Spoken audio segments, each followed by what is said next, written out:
Are you not posting content because you're scared, or you just don't know what to post, or you're like, I'm starting from ground zero and it just seems like mission impossible? I'm here to show you guys how I went from 100 followers to 48K in a short amount of time. Creating content's never easy, and it's low-key a full-time job, but I'm going to try to make this as easy and as fun as possible. So it's your girl K650, and we're talking about how to create content and how to stay relevant on social media. Let's get into the video. All right, I'm going to be all the way 100 with y'all. When I first got onto social media, I was pretending to be something I wasn't. I was doing things that everybody else wanted me to do and not doing things that I wanted to do. I was showing up looking like somebody that I didn't even recognize. Like, I was really essentially like catfishing myself. I was told that I shouldn't wear ripped jeans, that I should wear makeup every day, and people are not going to want to see this and don't do that. And I really kind of like started believing that. And I became so consumed with how I looked, what I dressed like, that I wasn't even sure who was in those videos. When I used to rewatch my videos, I was like, I don't even know who that is. I don't talk like that. I don't look like that. Like, it just wasn't me. So, the first thing first, don't let anybody tell you how to be you, right? People buy into brands. And if you are faking you, you're basically faking your brand. People want to know that the person they see on social media is the person that they deal with in real life. The worst thing is you show up on social media in one way and then you run into somebody in the grocery store and you ain't the same person, right? It's just the truth of the matter. So if I had to tell you guys anything about social media, just be your authentic self.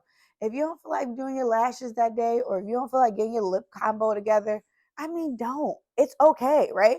I'm not saying come on here looking crazy, but you don't always have to come totally put together, because that's unrealistic. Not everybody has it all together all the time. And if you can show those transparent moments, I'm telling you, your brand will grow a lot faster. All right. The second thing I can say is you don't have to share everything, right? When you're building a brand, you have to understand that your image is really everything, right? Now, I'm not saying don't enjoy your life, but what I'm saying is certain things are just not for the brand, right? So, one thing I struggled with when I first started was I was posting everything. When I was in the club, when I was twerking, when I was going out to dinner, when I was doing this, it was everything.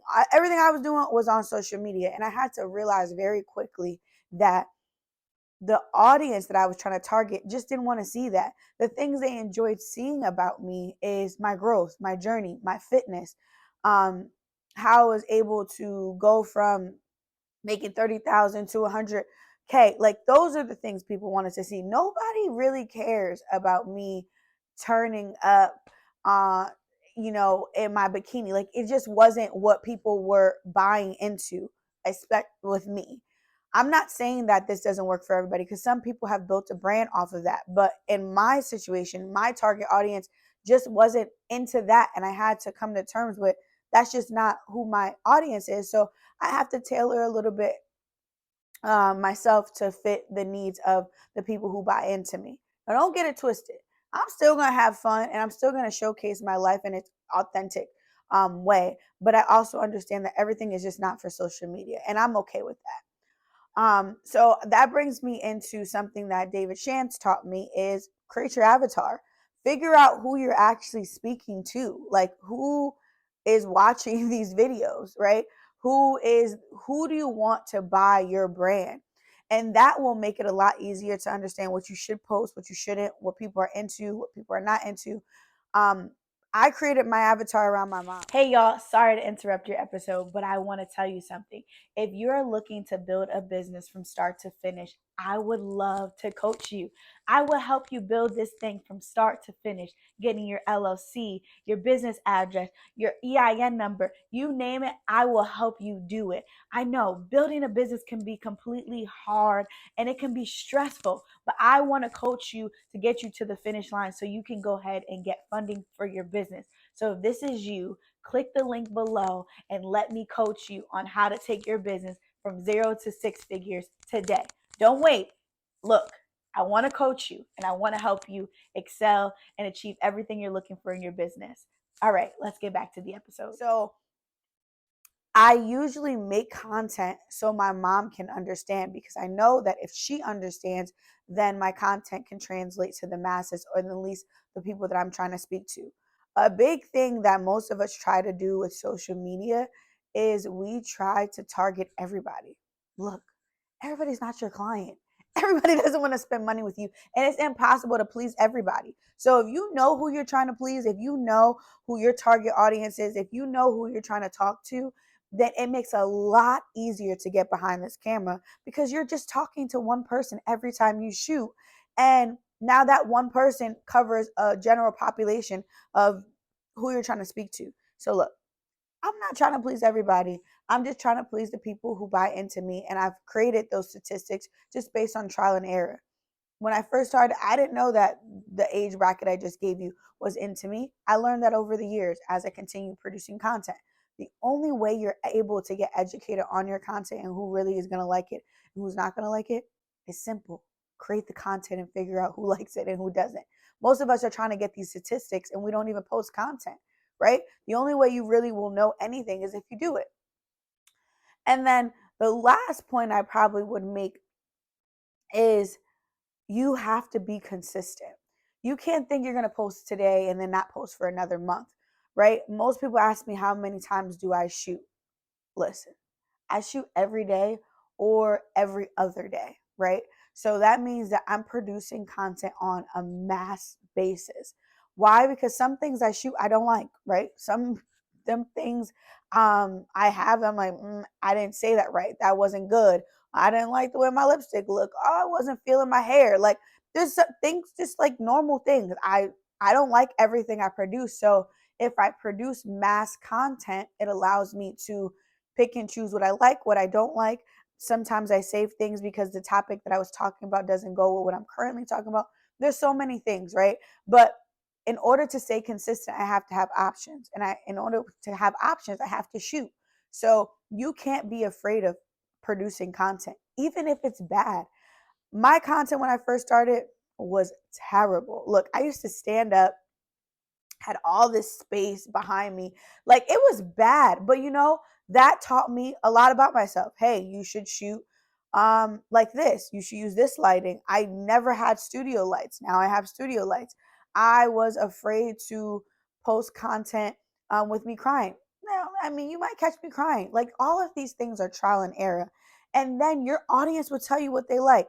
I never knew that I was going to be known for the girl that walks out the door, right?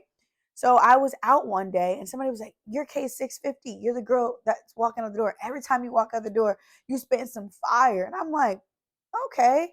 And then I met another person and they said the same thing. And then I met somebody just recently. I was at the Beyonce concert. They were like, "You're K650. You We have Beyonce. Y'all worried about little old me." But she was able to identify me because she knows me to be the girl that walks out the door in the videos. And that's became my staple. But that's only been able to become my staple is because I started doing something and I listened to my audience. And now it's a recognizable thing that I do. Even with creating YouTubes, I figured out what works for me. But the only way I figured out what works for me is by doing it. I realized that I hate shooting frontwards, right? I like shooting to the side. If you guys come in my studio, which is my house, by the way, don't let anybody make you feel like you have to have a studio, this big old content place. If you can't afford it or if it's not in your budget, creating content can be tailored to you. You don't need a big production team. You just need to know what you're doing, how to do it, and then execute. I brought studio lights for my house. Now I have a lit up studio in my house, right? So content can be tailored to you. You just have to actually do it and let your audience help you figure out what works for you. The girl out the door, I never even thought about the fact that I walk out the door all the time. It really was created because it was the best lighting in my house because I didn't have studio lights when I first started. But then it became me. It became my identifying factor. But that was only done because I just kept posting and I listened to my audience. So don't make this content thing hard. Don't get frustrated. Do it ugly. It's okay. Some things are not going to be perfect, but do it anyway. People like to buy into brands that they see grow. And you guys watch my journey. I've been growing up with you guys. And the last takeaway I really want you guys to know is just be you. Just be you. Don't try to be anybody else. Don't try to talk like anybody else.